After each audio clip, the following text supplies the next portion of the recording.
الحمد لله نحمده ونستعينه ونستغفره ونؤمن به ونتوكل عليه ونعوذ بالله من شرور أنفسنا ومن سيئات أعمالنا ومن يهده الله فلا مضل له ومن يضلله فلا هادي له ونشهد أن لا إله إلا الله ونشهد أن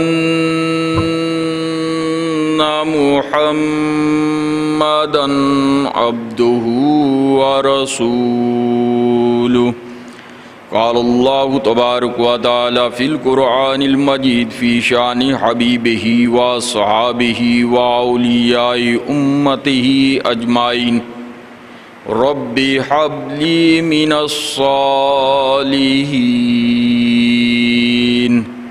فبشرناه بغلام حليم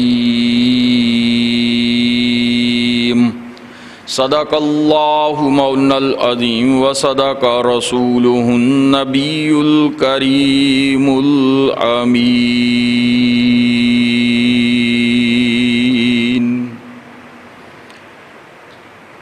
وہ جہنم میں گیا جو ان سے مستغنی ہوا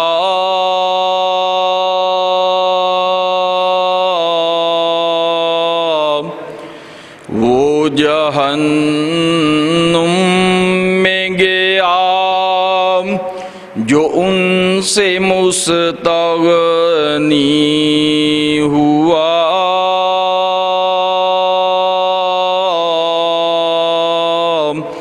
ہے خلیل اللہ کو حاجت رسول اللہ کی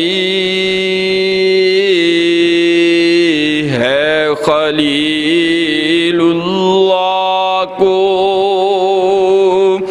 حاجت رسول اللہ کی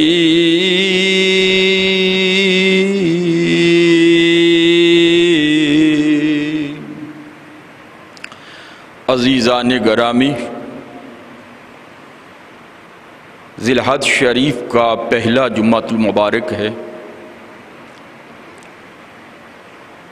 دعا ہے کہ اللہ کریم ذی الحج شریف کے ظاہری باطنی فیض و برکات سے مالا مال فرمائے۔ جد الانبیاء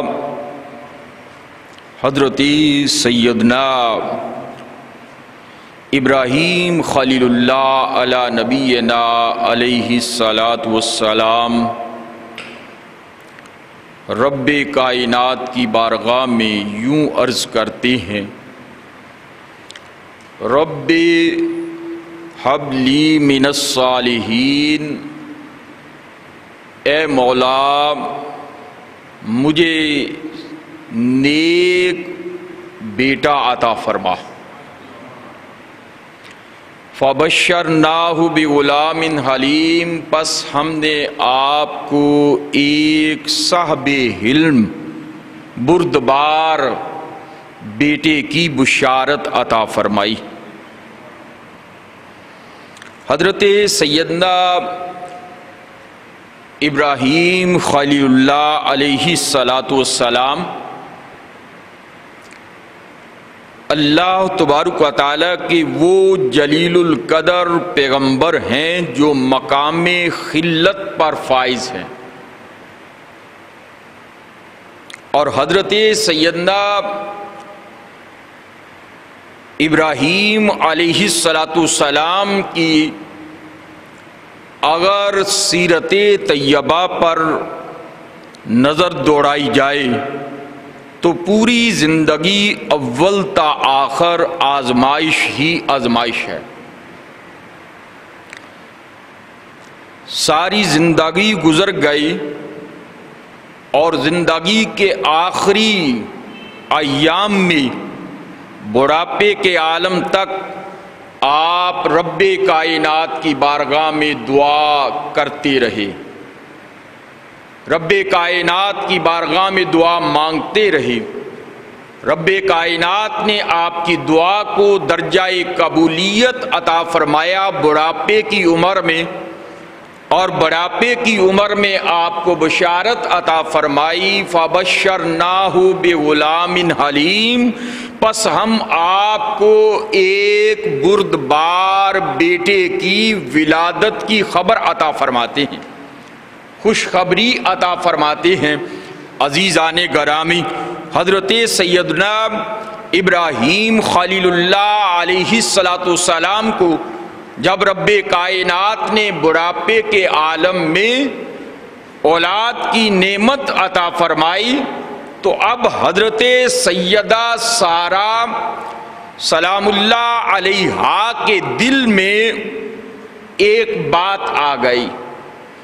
وہ بات یہ آ گئی کہ حضرت سیدنا ابراہیم خلیل اللہ علیہ السلام کی توجہات کا مرکز اور محور جو ہے وہ نور نظر بن گئے، اور حضرت سیدہ سارہ رضی اللہ تعالی عنہا کے دل میں یہ بات آئی کہ یہ بچہ اور ان کی ماں حضرت ہاجرہ کو چاہیے کہ یہ دور دراز کے جنگل میں چھوڑائیں، بیابان کے جنگلوں میں جا کر چھوڑائیں۔ حضرت سیدنا ابراہیم علیہ السلام پشیمانی میں آ گئے، پریشانی میں آ گئے، تو آپ نے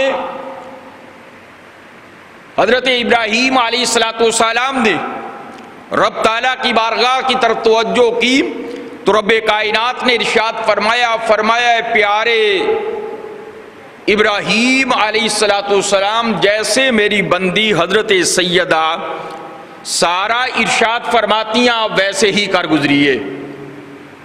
حالانکہ اگر دیکھا جائے تو حضرت ہاجرہ کے ساتھ عقد کا مشورہ بھی تو حضرت سارہ نے دیا تھا، ان کے ساتھ عقد کا معاملہ بھی تو آپ نے طے کروایا تھا، اور ان کے ساتھ جو معاملات طے کروائے تھے وہ بھی تو آپ کی خواہش پر ہوئے تھے۔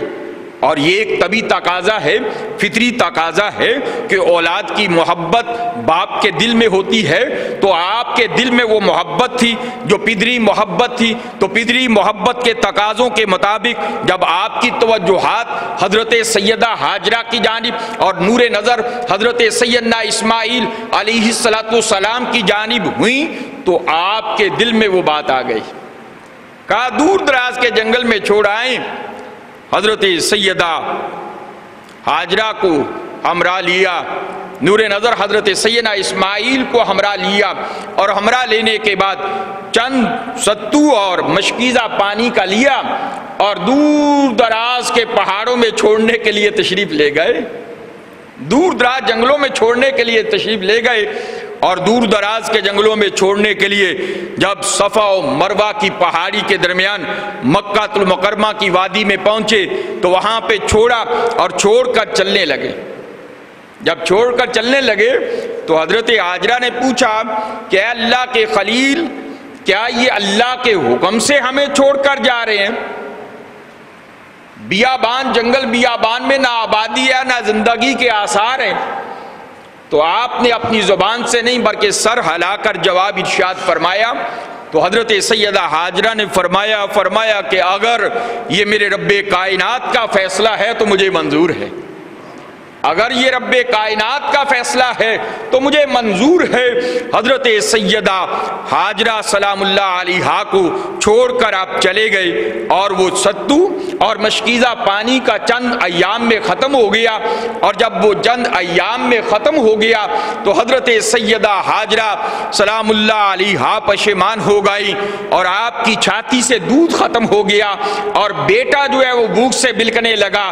اب آپ کے لیے پانی کی تلاش میں آپ کبھی صفا کی پہاڑی پر چڑھتی ہیں اور کبھی مروہ کی پہاڑی پر چڑھتی ہیں، اور جب درمیان میں وہ گھاٹی آتی ہے تو آپ وہاں پہ دوڑ لگا دیتی ہیں، آپ وہاں پہ دوڑ لگا دیتی ہیں۔ اللہ تبارک و تعالیٰ کو اپنی پیاری بندی حضرت سیدہ ہاجرہ سلام اللہ علیہا کا دوڑنا صفا و مروہ پہ اس قدر پسند آیا کہ رب کائنات نے قیامت تک آنے والے زائرین کو، حجاج اکرام کو ارشاد فرما دیا، فرمایا جب بھی تم یہاں پہ آؤ حج اور عمرہ کی ادائیگی کے لیے تو فرمایا اس مقام پر ویسے ہی دوڑو جیسی میری بندی حضرت ہاجرہ دوڑی ہے۔ فرمایا ان مقامات پر ویسے ہی دوڑو جیسے میری بندی حضرت سیدہ ہاجرہ دوڑی ہیں۔ میں نے سابقہ خطبہ جمعۃ المبارک میں بھی آپ کی خدمت عالیہ میں یہ بات عرض کی تھی کہ حج کیا ہے؟ حج اللہ والوں کی اداؤں کو ادا کرنے کا نام حج ہے۔ اللہ والوں کی اداؤں کو ادا کرنے کا نام حج ہے۔ اگر تمام مناسک حج کو دیکھا جائے اور مینا، مزدلفہ اور عرفات کے میدانوں کو دیکھا جائے اور احرام کی چادروں اور قربانی کو دیکھا جائے اور قربان گاہ کو دیکھا جائے تو ان تمام میں اللہ والوں کی یادیں پوشیدہ ہیں۔ ان تمام ارکان حج میں، مناسک حج میں اللہ والوں کی یادیں، اللہ والوں کا عمل جو ہے وہ مستمر ہے، جو رب کائنات آنے والی نسلوں سے، آنے والی امت مرحومہ سے وہ ادا کروا رہا ہے اپنے بندوں کی یادوں کو۔ عزیزان گرامی، حضرت سیدہ طیبہ طاہرہ ذاکرہ راکیہ ساجدہ حضرت سیدہ ہاجرہ سلام اللہ علیہا جب ساتھ میں چکر میں قریب سے گزری تو دیکھا کہ آپ کے پاؤں کے قریب وہاں پہ ایک پانی کا چشمہ جاری، پانی کا چشمہ جاری۔ آپ نے ایک دیوار کھینچ دی، ایک حصار کھینچ دیا، پتھر چن دیے، اور پتھروں کو چن کے بعد فرمایا زمزم، اے پانی رک جا، اے پانی ٹھہر جا۔ حضرت علامہ مفتی احمد یار خان نعیمی رحمت اللہ تعالی علیہ آپ ارشاد فرماتے ہیں کہ اگر حضرت سیدہ ہاجرہ سلام اللہ علیہا اس پانی کو حصار میں نہ لیتی اور ان کو رکنے کا حکم ارشاد نہ فرماتی تو پوری روئے کائنات پر آب زمزم ہی ہوتا، پوری روئے کائنات پر آب زمزم ہی ہوتا۔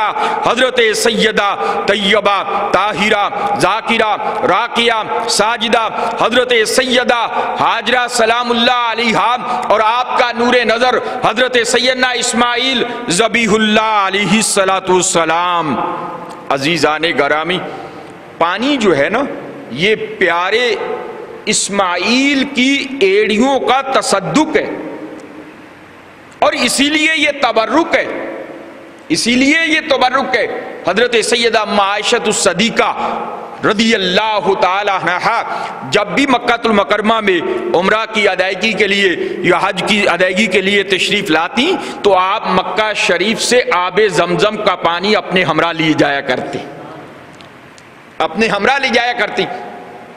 تو وہ پانی جو نبی کے قدموں سے لگ جائے وہ تبرک بن جاتا ہے، جو نبی کے قدمین شریفین سے لگ جائے وہ تبرک بن جاتا ہے۔ میں اس مقام پر آپ کی بڑی لطیف بات کی طرف توجہ دلانا چاہوں گا کہ اگر نوکیلے پتھروں پر صفا و مروہ کی پہاڑی کے درمیان حضرت سیدنا اسماعیل علیہ السلام نوکیلے پتھروں پر نرم و نازک ایڑی رگڑیں تو وہاں سے آب زمزم جاری ہو جائے، اور اگر 61 ہجری کے اوائل میں کرب و بلا کی سرزمین پر نواز شاہ رسول جگر گوش شاہ باتول حضرت سیدنا امام حسین رضی اللہ تعالی عنہ۔ اگر آپ کو دیکھا جائے، لوگ کہتے ہیں کہ عاشور کے دن 10 محرم الحرام کو 61 ہجری کے اوائل میں کرب و بلا کی سرزمین پر نواسۂ رسول پانی کو ترس گئے، لبہے حسین پانی کو ترس گئے۔ عزیزان گرامی، میں یہ کہتا ہوں کہ عاشور کے دن لبہے حسین پانی کو نہیں ترسے، بلکہ دریائے فرات کا پانی حکم حسین کو ترس گیا، حکم حسین کو ترس گیا۔ واللہ اگر حکم حسین ہو جاتا تو دریائے فرات کا پانی اپنے کناروں کو توڑتا ہوا قدم حسین کو چوم لیتا، دریائے فرات کے کناروں کو توڑتا ہوا قدم حسین کو چوم لیتا۔ عزیزان گرامی، پیارے آقا و مولا حضور پر نور شافع یوم النشور حضرت محمد مصطفیٰ احمد مجتبی مدنی تاجدار سید الاولین والآخرین، مقصود کائنات، روح کائنات، جان کائنات، اصل کائنات، حضرت محبوب حق اللہ کی ذات اور صفات کے مظہر اتم جناب محمد الرسول اللہ، سب کہیے صلی اللہ علیہ وآلہ وسلم۔ آپ کے جد الانبیاء حضرت سیدنا ابراہیم علیہ السلام آپ کو چھوڑ کر چلے گئے، وقت گزرتا گیا۔ اب وہاں پہ پرندوں نے وہاں پہ آ کر گھیرا ڈالا، پرندے آنا شروع ہو گئے، اور جہاں پہ پرندے آتے ہیں تو پھر مسافروں کو پتہ چلتا تھا، قافلوں کو پتہ چلتا تھا کہ یہاں پہ پانی کا چشمہ ہے اور یہاں پہ زندگی کے آثار موجود ہیں، یہاں پہ آبادی ہے، اور پھر قافلے وہاں پہ رکتے اور قافلے وہاں پہ آتے۔ مقصد یہ تھا کہ اللہ کا گھر کعبۃ اللہ آباد کیا جائے، اللہ کا گھر کعبۃ اللہ آباد کیا جائے۔ کہتے ہیں کہ جو حکیم کا فعل ہوتا ہے وہ کسی حکمت سے خالی نہیں ہوتا، اور سب سے بڑا حکیم رب کائنات ہے۔ فعل الحکیم لا یخلو عن الحکمہ، فرمایا جو حکیم کا فعل ہوتا ہے وہ کسی حکمت سے خالی نہیں ہوتا، اور اللہ تبارک و تعالیٰ سب سے بڑا حکیم ہے۔ عزیزان گرامی، اللہ تبارک و تعالیٰ کی حکمتیں اور اللہ تبارک و تعالیٰ کے اسرار اور رموز اور اللہ تبارک و تعالیٰ کی شانیں کہ رب کائنات نے آپ کے ذریعے مکہ المکرمہ کی آبادی کو آباد فرما دیا، اس جگہ کو آبادی عطا فرما دی، اور وقت گزرتا گیا۔ حضرت ابراہیم علیہ السلام 100 سال سے اوپر کی عمر ہو چکی ہے۔ دل میں خیال آیا کہ میں اپنے بیٹے کو دیکھ کر آؤں، بیٹے کو مل کر آؤں۔ آپ سفر کے لیے روانہ ہوئے، لیکن گھر سے معاملہ یہ طے ہوا حضرت سارہ کے ساتھ کہ آپ نے جانا ہے تو ایک تو سواری سے نہیں اترنا، اور دوسرا وہاں پہ رات نہیں گزارنی، صرف بیٹے کی زیارت کرنی ہے اور زیارت کر کے واپس آ جانا ہے۔ یہ اللہ کی حکمتیں ہوا کرتی ہیں۔ اب حضرت سارہ کے کہنے پر حضرت ابراہیم خلیل اللہ علیہ السلام مکہ المکرمہ کی وادی میں تشریف لائے۔ ایک عرصے کے بعد آئے، نقشہ تبدیل ہو چکا ہے، آبادی آبادکاری میں تبدیل ہو چکی ہے۔ وہاں پہ آ کر پوچھا کہ یہاں پہ اسماعیل کا گھر کون سا ہے، اسماعیل کا گھر کون سا ہے؟ بتانے والوں نے بتلایا کہ یہ گھر حضرت اسماعیل کا ہے۔ آپ دروازے پہ گئے اور دروازے پہ جا کر دستک دی، اور دروازے پہ جا کر دستک دی، اور اندر سے آنے والی ایک خاتون نے بڑے ترش روح میں پوچھا، بڑے بد اخلاقی سے جواب دیا۔ آپ نے فرمایا کہ اسماعیل کدھر ہیں؟ تو انہوں نے کہا مجھے کیا پتا اسماعیل کدھر ہیں، صبح جاتے ہیں شکار کے لیے، شام کو واپس آتے ہیں۔ انہوں نے کہا اچھا چلیں اسماعیل جب آئیں تو ان کو کہنا کہ اے اسماعیل تیرا گھر اچھا ہے لیکن گھر کی چوکھٹ اچھی نہیں ہے، تیرا گھر اچھا ہے، گھر کی چوکھٹ، بولیے بھائی گھر کی چوکھٹ اچھی نہیں ہے۔ حضرت ابراہیم علیہ السلام پیغام دے کر چلے گئے۔ حدیث رسول ہے قال رسول اللہ صلی اللہ علیہ وسلم اتقوا فراست المومن فینظر بنور اللہ او کما قال رسول اللہ صلی اللہ علیہ وسلم، فرمایا مومنانہ فراست سے بچو، مومن جب دیکھتا ہے اللہ کے نور سے دیکھتا ہے، دیکھنے میں وہ بھی تمہاری طرح ہے، اس کی بھی 2 آنکھیں ہیں، 2 ہاتھ ہیں، 2 کان ہیں، 1 زبان ہے، 1 ناک ہے، لیکن تمہارے اور اس کے دیکھنے میں فرق ہے، تم ظاہر کو دیکھتے ہو، وہ ظاہر کو بھی دیکھتا ہے، باطن کو بھی دیکھتا ہے، وہ ظاہر کو بھی دیکھتا ہے، باطن کو بھی دیکھتا ہے، اسی لیے فرمایا گیا اتقوا فراست المومن فینظر بنور اللہ، فرمایا مومنانہ فراست سے بچو، مومن جب دیکھتا ہے اللہ کے نور سے دیکھتا ہے، مومن جب دیکھتا ہے اللہ کے نور سے دیکھتا ہے۔ عزیزان گرامی، گھر آئے، اب بیٹا بھی نبی ہے، باپ بھی نبی ہے، بیٹا ذبیح اللہ ہے، بیٹا ذبیح اللہ ہے، باپ خلیل اللہ ہے، اللہ کا دوست ہے، دونوں اللہ کے رسول ہیں، اللہ کے رسول ہیں، اللہ کے مقبول ہیں۔ گھر آئے، گھر آ کر باپ کی خوشبو کو سونگا اور اہلیہ سے پوچھا کہ آج گھر میں کون آیا تھا، آج گھر میں کون آیا تھا؟ انہوں نے کہا کہ آج گھر میں ایک بزرگ آئے تھے، بارش، سفید کپڑوں میں ملبوس، سواری کے اوپر سوار، اور انہوں نے آ کر کے آپ کا پوچھا، پھر کہا میں نے ان کو بتا دیا۔ انہوں نے کہا کب آتے ہیں؟ میں نے کہا معلوم نہیں کب آتے ہیں، صبح شکار کے دن نکلتے ہیں، شام کو واپس آتے ہیں۔ اچھا کوئی کہ پیغام؟ کہا ہاں پیغام دے کر گئے ہیں، وہ پیغام یہ دے کر گئے ہیں کہ آپ کا اسماعیل گھر تو اچھا ہے لیکن گھر کی چوکھٹ اچھی نہیں ہے، گھر تو اچھا ہے، گھر کی چوکھٹ اچھی نہیں ہے۔ آپ فرمان لگے کہ میرا باپ تجھے پیغام دے گیا ہے کہ میں تجھے طلاق دے دوں، میں تجھے طلاق دے دوں۔ آپ نے فوراً اس عورت کو طلاق دے دی، چھوڑ دیا، دوبارہ عقد کیا۔ عقد کرنے کے بعد ایک عرصہ بیتا، پیارے ابراہیم خلیل اللہ علیہ السلام دوبارہ آپ زیارت کے لیے آئے، ملاقات کے لیے آئے۔ جب آئے تو وہی گھر ہے، وہی مقام ہے، مقام میں آ کر آپ کے دروازے پہ دستک دی، پوچھا کہ اسماعیل کدھر ہیں؟ وہ خاتون بڑی دانش مند تھی، بڑی سمجھدار تھی، سلیقہ مند تھی، ادب والی تھی۔ آج تعلیم ہے، ادب نہیں ہے۔ آج تعلیم بام عروج کو پہنچ گئی ہے، علم بام عروج کو پہنچ گیا ہے، لیکن ادب سے خالی ہے، ادب معلوم نہیں ہے کہ بڑوں کا ادب کیا کیسے جاتا ہے۔ عزیزان گرامی، اس نے کہا بابا جی لگتا ہے دور دراز کا سفر کر کے آئے ہیں، آپ تشریف رکھیں، میں آپ کے لیے وضو کرواتی ہوں، پانی لاتی ہوں، آپ کو وضو کرواتی ہوں، کھانا تیار کرتی ہوں، اتنی دیر میں اسماعیل آ جائیں گے، آپ تشریف رکھیں، اتنی دیر میں اسماعیل آ جائیں گے۔ فرمایا بیٹا مجھے جانا ہے، جب اسماعیل آئے تو ان کو میرا سلام کہنا۔ بابا جی کوئی پیغام؟ فرمایا ہاں پیغام ہے، ان کو پیغام یہ دینا کہ اسماعیل تیرا گھر بھی اچھا ہے، گھر کی چوکھٹ بھی اچھی ہے، اسماعیل تیرا گھر بھی اچھا ہے، تیرے گھر کی چوکھٹ بھی اچھی ہے۔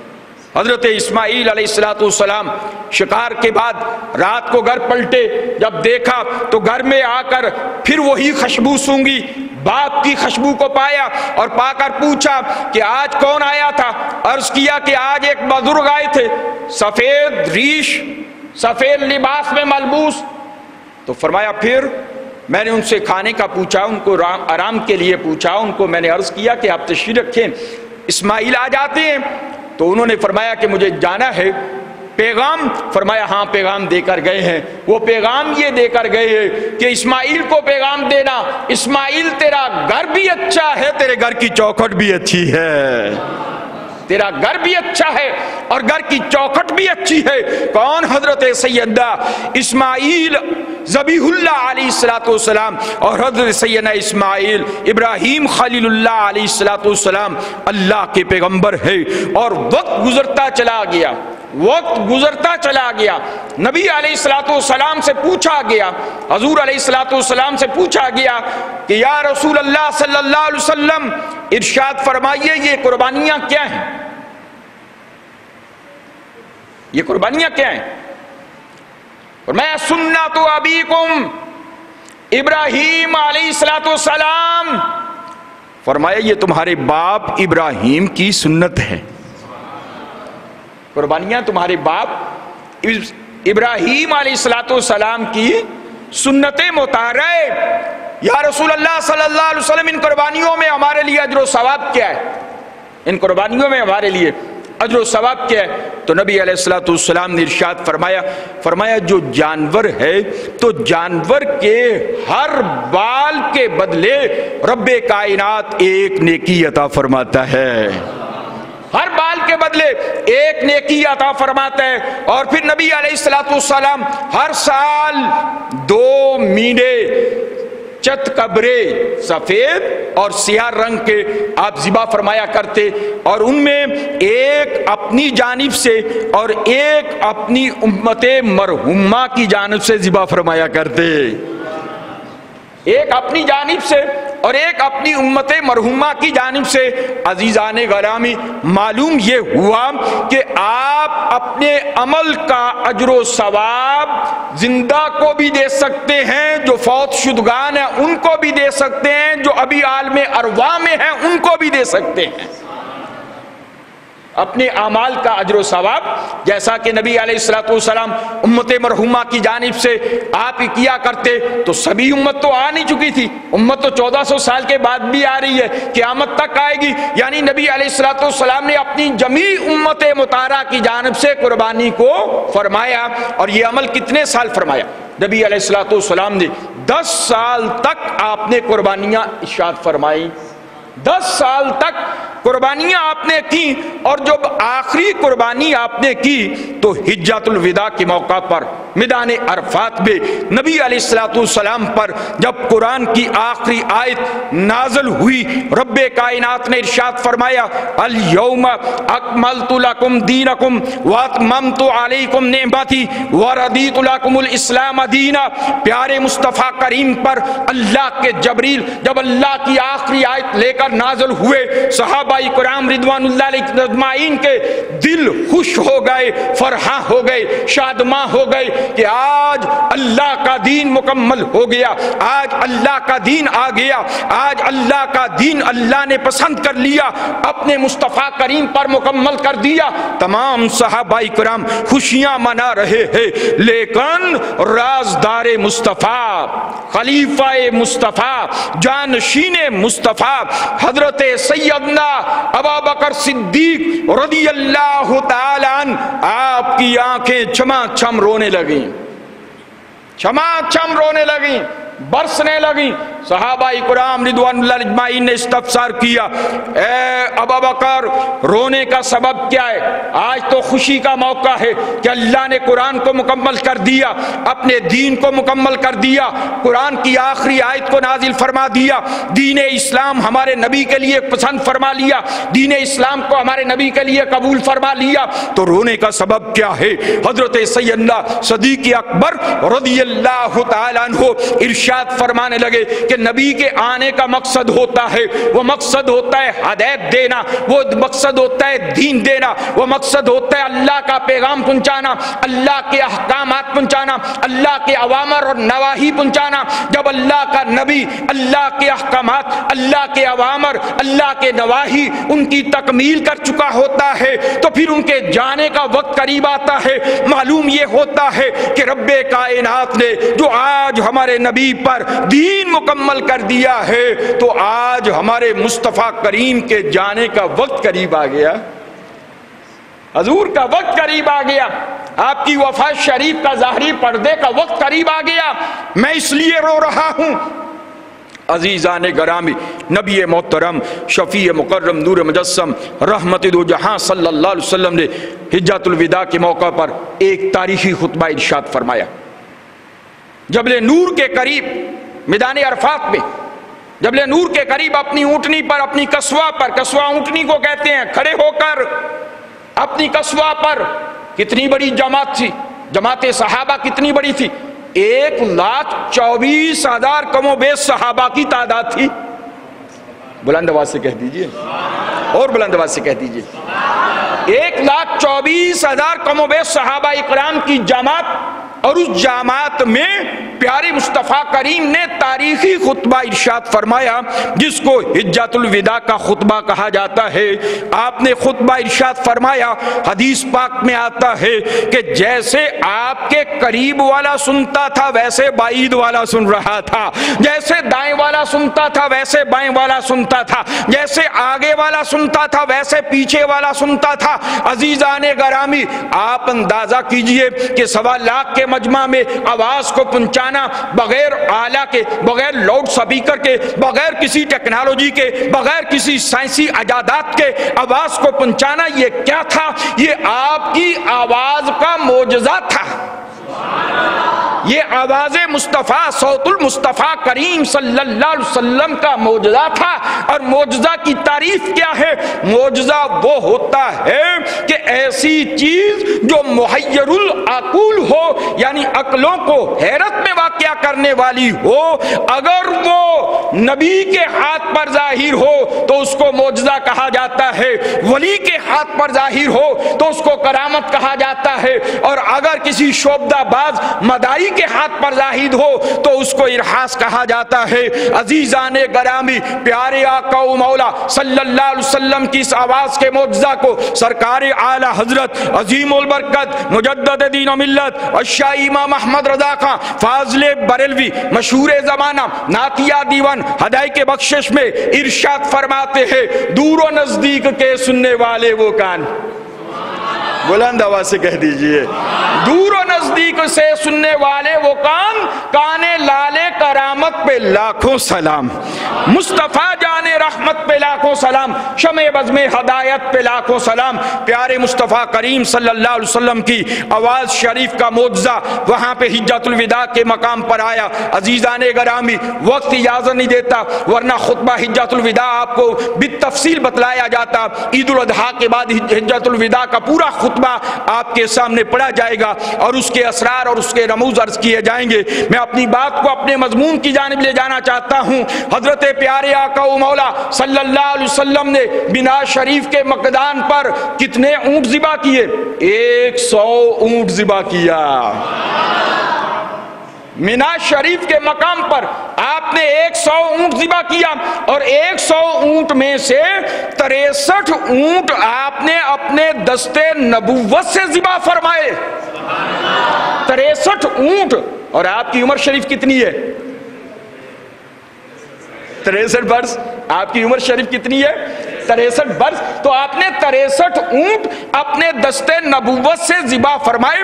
حدیث شریف میں آتا ہے کہ وہاں پہ جب آپ ذبح فرما رہے تھے تو صحابہ اکرام 5-5 6-6 اونٹوں کی ٹولیاں بنا کر بارگاہ مصطفیٰ میں پیش کرتے، اور اونٹوں کو نظر آتا تھا کہ حضور کے ہاتھ مبارک میں چھری مبارک ہے، اور وہ اونٹ ایک دوسرے سے سبقت لے جانے میں، آگے بڑھنے میں، سبقت لے جانے میں کوشش کرتے کہ ہم پہلے اپنے پیارے مصطفیٰ کریم کے قدموں کو چوم کر آپ کے ہاتھوں سے ہم ذبح ہو جائیں۔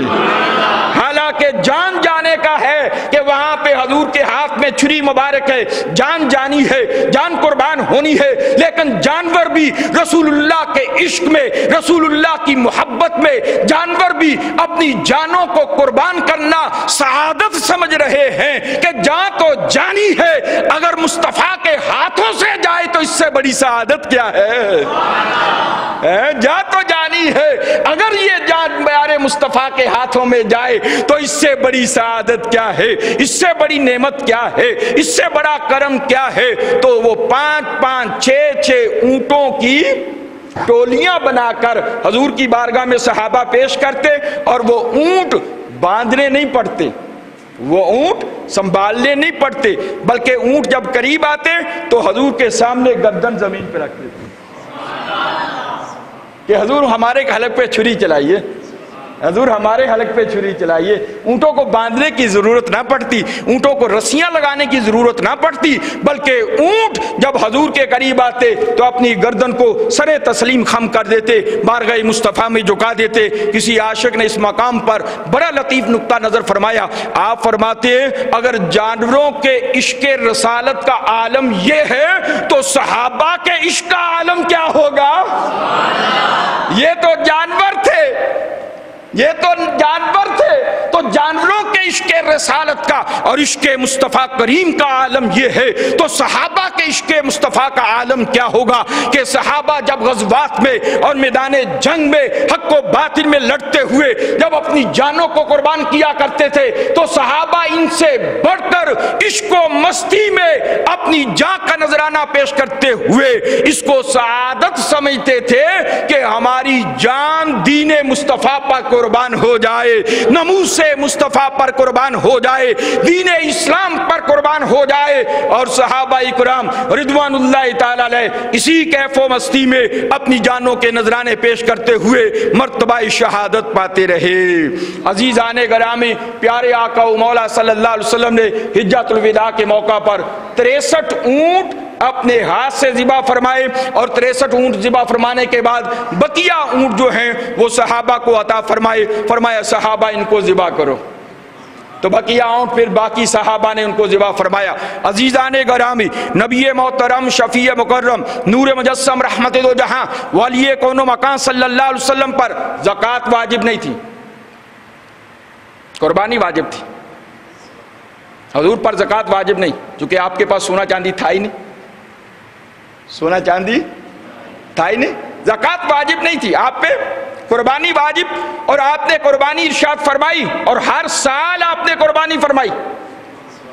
10 سال آپ کا قیام ہے مدینہ طیبہ میں، تو 10 سال آپ نے قربانی فرمائی، 53 سال آپ کا قیام ہے مکہ المکرمہ میں، لیکن وہاں پہ قربانی کا حکم نہیں تھا۔ مدینہ طیبہ میں قربانی کا حکم آیا تو پھر آپ نے وہاں پہ قربانی ارشاد فرمائی۔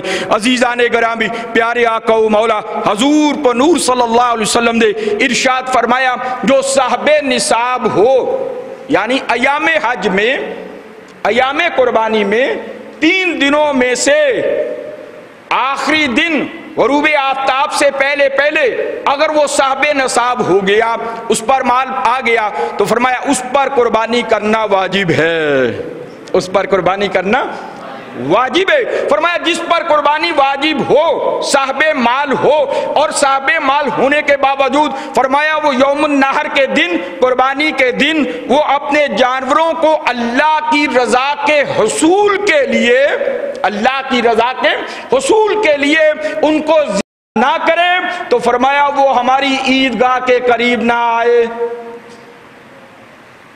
فرمایا صاحب مال ہے اور وہ قربانی نہ کرے، تو فرمایا وہ ہمارے عیدگاہوں کے قریب نہ آئے۔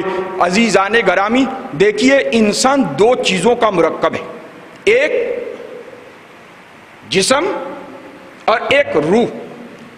اگر جسم بڑا حسین و جمیل ہو لیکن اس میں روح نہ ہو تو یہ جسد خاکی ہے، چونکہ یہ خاک سے بنا ہے، مٹی سے بنا ہے، یہ جسد خاکی ہے، اس کی حقیقت نہیں، اس میں سمیل پیدا ہو جائے گی، بدبو پیدا ہو جائے گی، اس کو دریا میں پھینک دیا جائے گا، مٹی میں دفنا دیا جائے گا۔ اور روح ہوگی تو پھر ہی اس میں اس کے کمالات کا ظہور ہو سکتا ہے۔ عزیزان گرامی، بزرگ فرماتے ہیں قربانی میں بھی جو قربانی کی روح ہے نا وہ انسان کی حسن نیت ہے، جو اس کی روح ہے نا وہ حسن نیت ہے۔ امام بخاری نے بخاری شریف میں پہلے باب میں اس حدیث کو نقل فرمایا، قال رسول اللہ صلی اللہ علیہ وسلم انما الاعمال بالنیات، اعمال کا دار و مدار نیتوں پر ہے، اعمال کا دار و مدار نیتوں پر ہے۔ فرمایا کہ جب تم قربانی کرو تو قربانی میں اپنی نیت کو اچھی رکھو، دکھلاوے کی نہ ہو، ریاکاری کی نہ ہو، تصنع کی نہ ہو، بناوٹ کی نہ ہو، اس میں ریاکاری نہیں ہے، اگر ریا کرنی ہے تو اللہ کے لیے کہ یا اللہ یہ تو نے مال دیا ہے، اگر تو مجھے مال نہ دیتا، فقیر رکھتا تو میں یہ کر سکتا تھا؟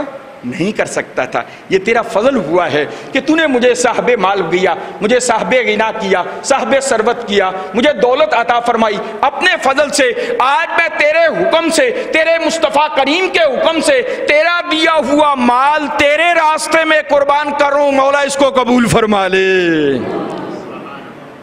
مولا تیرا دیا ہوا مال تیرے راستے میں تیری عطا سے قربان کر رہا ہوں، مالک اس کو قبول فرما لے۔ نبی محترم شفیع مکرم نور مجسم رحمت دو جہاں صلی اللہ علیہ وسلم ایک سفر مبارک میں تھے اور آپ کے ارشاد فرمایا کہ قربانی کے لیے جانور لاؤ۔ عرض کیا حضور صلی اللہ علیہ وسلم کی بارگاہ میں، یا رسول اللہ کیسا؟ فرمایا جس میں 7 حصے ڈل سکیں اور ان 7 حصوں میں 7 ازواج مطہرات کی جانب سے قربانی کی جائے۔ 7 ازواج مطہرات کی۔ معلوم ہوا کہ بڑے جانور میں، اونٹ میں، گائے میں، بیل میں، کٹے میں، بڑے جانور میں 7 قربانیاں ہو سکتی ہیں، 7 حصے اس میں ڈالے جا سکتے ہیں۔ اور ایک مسئلہ اور بھی یاد رکھیں کہ آپ اس قربانی کے جانور میں عقیقے کا حصہ بھی داخل کر سکتے ہیں، عقیقے کا حصہ بھی داخل کر سکتے ہیں، جیسے کہ بیٹے کی جانب سے 2 جانور 2 بکرے ذبح کرنا ہے اور بیٹی کی جانب سے 1 بکرا ذبح کرنا ہے، تو اس طریقے سے آپ اگر 3 حصے یعنی بیٹے اور بیٹی کا عقیقہ کرنا چاہتے ہیں تو اس کو آپ گائے کی قربانی میں شامل کر سکتے ہیں کہ ان کو اس میں شامل کر کے آپ جو ہے وہ قربانی کا جانور ذبح کر سکتے ہیں۔ نبی محترم شفیع مکرم نور مجسم رحمت دو جہاں صلی اللہ علیہ وسلم نے ارشاد فرمایا جب قربانی کرو تو قربانی موٹی تازی خوبصورت کیا کرو۔ قربانی موٹی تازی خوبصورت کیا کرو، کیوں؟ فرمایا بروز قیامت یہ تمہاری سواریاں بنیں گی، بروز قیامت یہ تمہاری سواریاں بنیں گی۔ فرمایا موٹی تازی خوبصورت قربانیاں رب کائنات کی بارگاہ میں پیش کیا کرو، لیکن یاد رکھو کہ اس میں حسن نیت ضروری ہے، کہ نیت میں دکھلاوا نہیں آنا چاہیے، ریاکاری نہیں آنا چاہیے کہ لوگ کہیں کہ دیکھیں جی واہ واہ حاجی صاحب نے، سیٹھ صاحب نے، میاں صاحب نے کتنی بڑی قربانی کی۔ عزیزان گرامی، صرف یہ نیت ہو کہ مولا یہ تیرا دیا ہوا مال ہے، میرا کمال نہیں ہے، تیرا دیا ہوا مال ہے، اگر تو نہ دیتا میں فقیر رہتا تو نہیں کر سکتا تھا، غریب رہتا تو نہیں کر سکتا تھا، یہ تیرا دیا ہوا مال ہے، میں نے تیرے دیے ہوئے مال کو تیرے راستے میں قربان کر دیا، مولا قبول فرما لے۔ حدیث پاک میں آتا ہے ابھی قربانی کے جانور کے حلقوں ان کی رگیں کٹتی ہیں، خون کا قطرہ زمین پہ نہیں گرتا، رب تعالیٰ اس قربانی کو اپنی بارگاہ میں قبول فرما لیتا ہے۔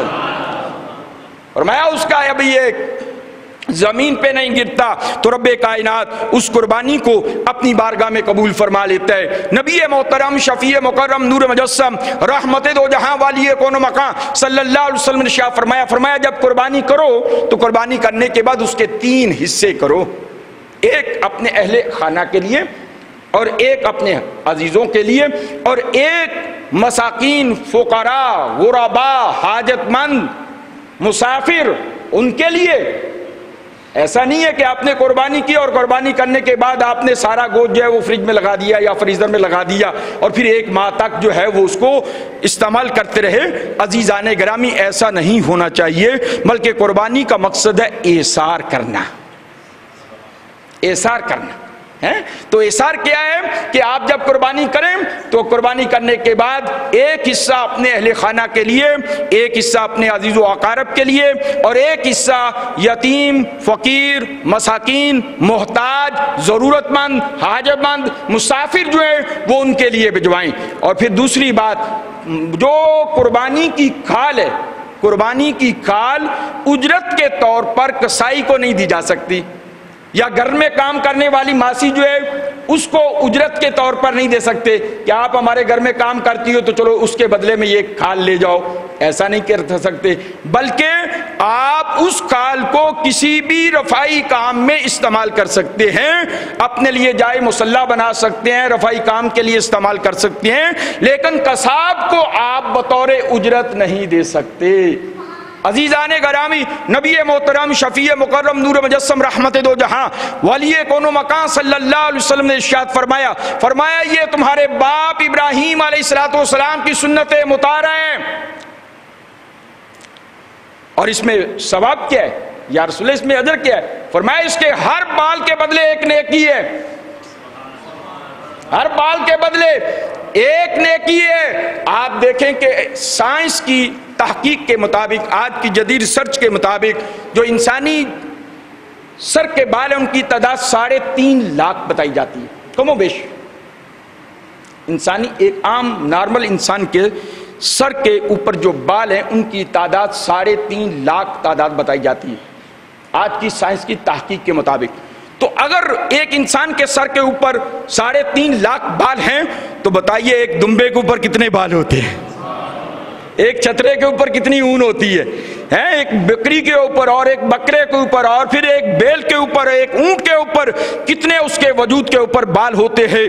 عزیزان گرامی یہ تو ایک تعداد بتلائی گئی، رب کائنات کی رحمت اس سے کہیں بڑھ کر ہے، رب کائنات کی رحمت اس سے کہیں بڑھ کر ہے۔ اور یاد رکھیے اللہ نے حلال میں برکت رکھی ہے اور حرام میں برکت نہیں ہے، حلال میں برکت رکھی۔ آپ دیکھیں کہ سارا سال جانور ذبح ہوتے ہیں، گائے بکری بیل اونٹ سب جانور دمبے چھترے ذبح ہوتے ہیں، شادی بیاہ میں خوشی میں اور پورا سال کھانے کے لیے ذبح ہوتے ہیں۔ رب کائنات کیا احسان ہے کہ اس نے مومنین کو یہ نعمت عطا فرمائی، گوشت کی نعمت، حلال گوشت کی نعمت عطا فرمائی، ذبح ہوتے۔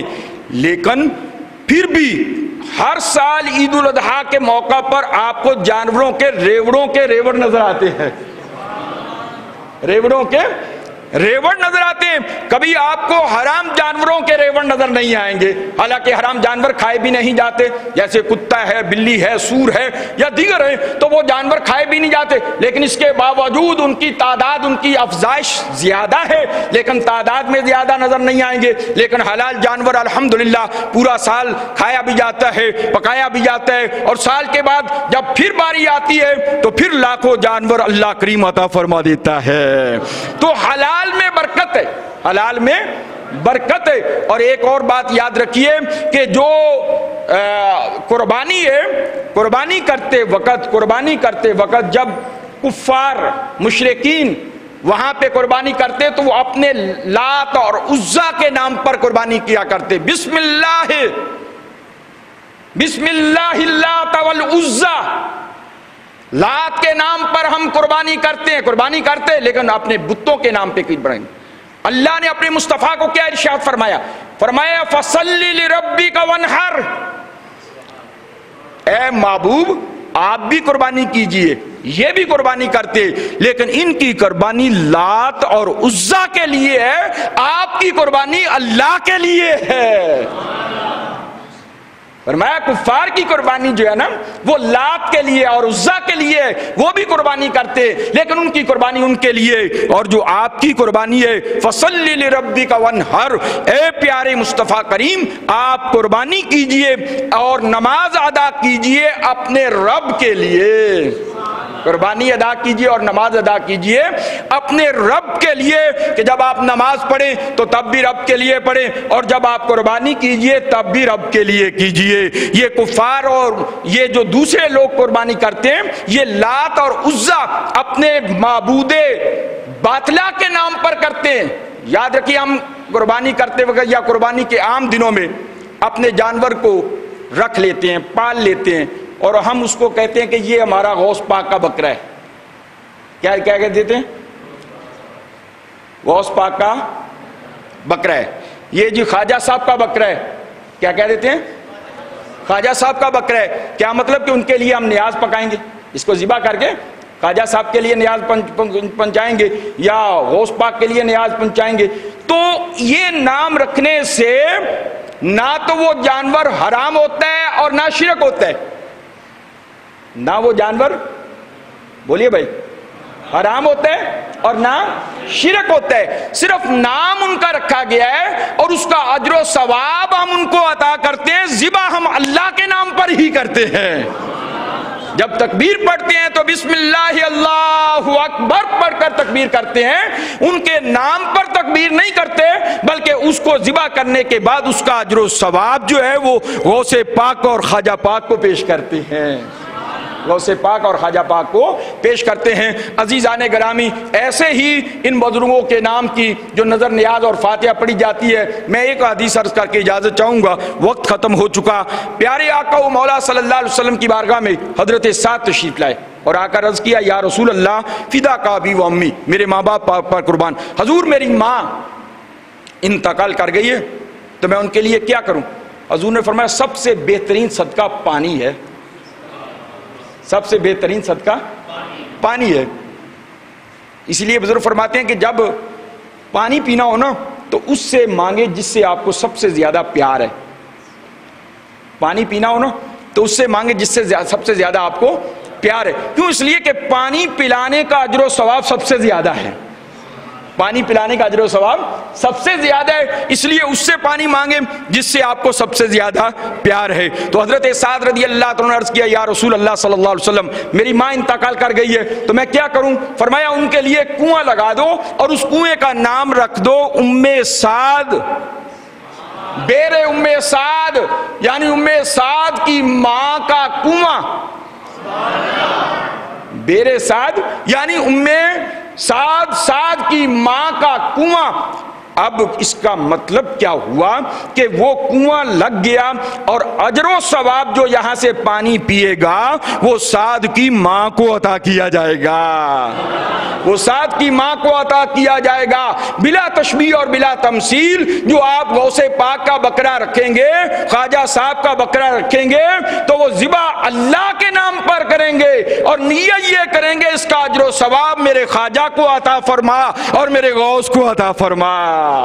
نیت یہ کریں گے اور جب اس کو ذبح کریں گے تو ذبح کرتے وقت ہم بسم اللہ اللہ اکبر یعنی اللہ کی تکبیر پڑھتے ہوئے ان کو ذبح کریں گے اور ان کو اللہ کی بارگاہ میں نظر کریں گے. عزیزان گرامی، اللہ تبارک تعالیٰ کی بارگاہ میں دعا ہے کہ اللہ تبارک تعالیٰ ہم سب کو اخلاص کے ساتھ، للہیت کے ساتھ اور اللہ کی رضا کے لیے اللہ تبارک تعالیٰ ہمیں قربانیاں کرنے کی توفیق عطا فرمائے اور جانور عمدہ، نفیس، خوبصورت، موٹا تازہ خرید کر للہیت کے ساتھ بغیر ریاکاری کے، بغیر دکھلاوے کے، بغیر نمود و نمائش کے اس کو ادا کرنے کی توفیق عطا فرمائے. عزیزان گرامی، نبی محترم، شفیع مکرم، نور مجسم، رحمت دو جہاں، ولی کون و مکان صلی اللہ علیہ وسلم کے فرمودات کے مطابق یہاں پہ ایک بڑی اہم بات کی طرف آپ کی توجہ دلا کر اپنی بات کو اختتام کرتا ہوں. وہ یہ کہ بہت سارے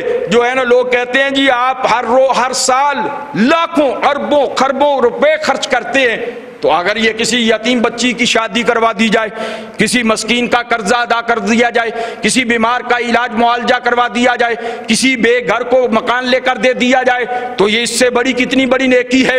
عزیزان گرامی، رب کائنات کے حکم میں نیکی ہے، اللہ رسول کی اطاعت میں نیکی ہے. آپ کی عقل اور آپ کی فہم، آپ کا شعور، آپ کا ادراک، آپ کے علم کے مطابق نیکی نہیں ہے. نیکی وہ ہے جو اللہ ارشاد فرمائے، جو اللہ کا رسول ارشاد فرمائے. نیکی وہ ہے جو اللہ اور اس کا رسول ارشاد فرمائے. اللہ اور رسول کے احکامات میں نیکی ہے، نہ کہ حضور نے ارشاد فرمایا کہ عید الاضحیٰ کے دن سب سے بہتر عمل، سب سے بہتر نیکی کیا ہے؟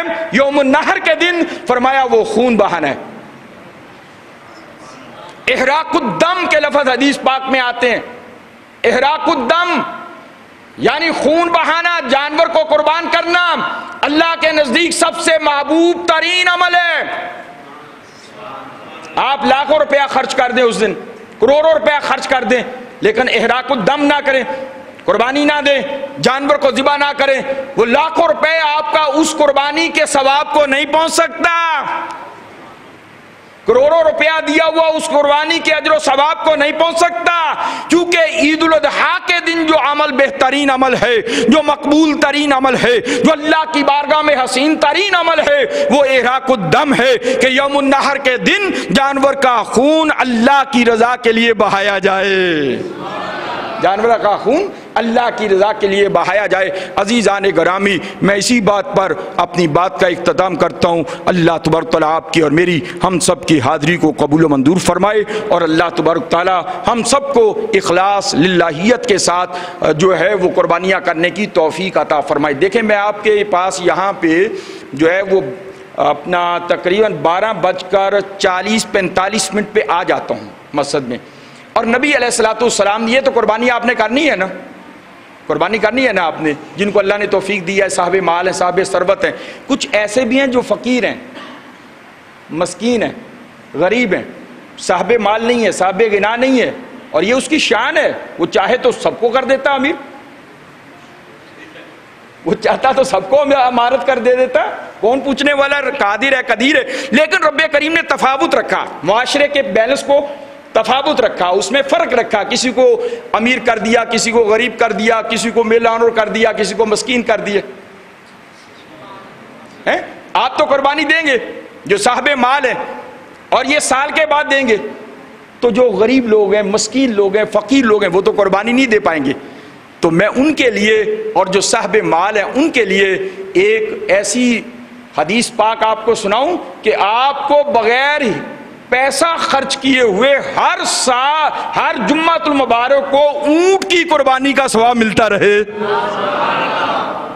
کون کون لینا چاہتا ہے؟ سب لینے چاہتے ہیں بغیر پیسے خرچ کیے ہوئے ہیں. ابھی جو اونٹ خریدیں گے آپ 2.5 لاکھ کا، 3 لاکھ کا، 3.5 لاکھ کا خریدیں گے، اور پھر آپ کو اس کا اجر و ثواب ملے گا. اور وہ بھی آپ کی نیت پہ ڈیپینڈ ہے، اس کی قبولیت پہ ہے کہ وہ کرے یا نہ کرے، اس کی مرضی ہے. لیکن یہ تو مقبولیت والا ہے کیونکہ حضور نے اس پہ مہر ثبت کی ہے. حضور نے اس پہ مہر ثبت کیا. حضور نے ارشاد فرمایا جو میرا غلام، جو میرا امتی جمعہ کی پہلی اذان سن کر جمعہ کی تیاری کرتا ہے، غسل کرتا ہے، دھلے ہوئے کپڑے پہنتا ہے، سرما لگاتا ہے، خوشبو لگاتا ہے، امامہ پہنتا ہے، اور مسجد کی جانب جمعہ کی ادائیگی کے لیے نکلتا ہے، فرمایا مسجد کے دروازے پر ملائکہ رجسٹر لے کر حاضر ہیں اور وہ ان کا نام لکھتے ہیں. جو سب سے پہلے آتا ہے ملائکہ اس کو ایک اونٹ اللہ کی راہ میں قربان کرنے کا ثواب عطا فرما دیتے ہیں. تو آئندہ جمعے آپ لوگوں نے اونٹ کی قربانی کا ثواب بغیر پیسے خرچ کیے ہوئے حاصل کرنا ہے. آپ نے بغیر پیسے خرچ کیے ہوئے اونٹ کی قربانی کا ثواب حاصل کرنا ہے. اور جمعے کے لیے آپ نے جلدی سے جلدی آنا ہے. بہتر جلدی سے جلدی آئیں گے تو پھر آپ کو ایک اونٹ کی قربانی کا ثواب ملے گا. آج ہم ایک دوسرے میں پیسہ لینے میں سبقت کرتے ہیں کہ اس کی ایک کوٹھی ہے میری 2 ہو جائیں، اس کی ایک فیکٹری ہے میری 2 فیکٹری ہو جائیں، اس کا ایک بینک بیلنس ہے میرا 2 ہو جائے. ہم اس میں آج سبقت لیتے ہیں. صحابہ کرام کس میں سبقت لیتے تھے؟ صحابہ کرام نیکیوں میں سبقت لیتے تھے. نیکیوں میں ایک دوسرے پہ فخر کیا کرتے تھے اللہ کی رضا کے لیے. تو آج ہمیں بھی یہ ذہن دینا چاہیے اور یہی ذہن بنانا چاہیے. اور پھر اگر آپ جلدی آیا کریں گے تو ہم آپ کو انشاءاللہ ہر جمعے صلاۃ و تسبیح پڑھا دیا کریں گے. اگر آپ جلدی آیا کریں گے تو ہم ہر جمعے آپ کو صلاۃ و تسبیح پڑھا دیا کریں گے. لیکن آپ کے ذوق پر ہے، آپ کے ذوق پر. اگر آپ جلدی آئیں گے میں اور جلدی آ جاؤں گا، اور نماز جمعہ سے پہلے ہم ہر جمعہ کو انشاءاللہ صلاۃ و تسبیح کی سعادت حاصل کیا کریں گے، صلاۃ و تسبیح پڑھا کریں گے، اور اونٹ کی قربانی کا ثواب بھی پایا کریں گے. صحیح ہے نا بھائی؟ سب متفق ہے نا اس سے؟ تو آپ اس میں جو ہے وہ شفقت فرمائیں، جلد سے جلد آنے کی سعادت حاصل کریں. اللہ آپ کی میری حاضری قبول فرمائے. وما علینا الا البلاغ.